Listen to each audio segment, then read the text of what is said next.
আপনাদের কাছে অনুরোধ হলো ভাইরা, যদি বাঁচতে চান পরের চিন্তা করবেন না। ওই দল, ওই মত, ওই ব্যক্তি, ওই হুজুর অমুক খারাপ তমুক খারাপ, এই চিন্তা ব্রেনে আনবেন না। এগুলো আমরা করব, আমরা আপনাদের দিয়ে করাই আমাদের দল ভারী করার জন্য। আপনার চিন্তা হবে আপনার কবর। কথা কি বুঝতে পেরেছেন? খুব ভালো করে বুঝুন।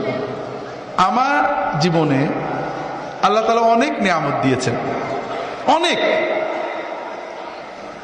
এই নিয়ামতের কোনো শুকরিয়া করতে পারিনি। এমনকি আল্লাহর যে ফরজ নামাজ, এটাও মন দিয়ে পড়তে পারি না। 4 রাকাত নামাজ পড়তে কম্পিউটার স্পিডে পড়ি, 4 মিনিটও লাগে না। এর ভিতরেও 4000 কথা মনে হয়।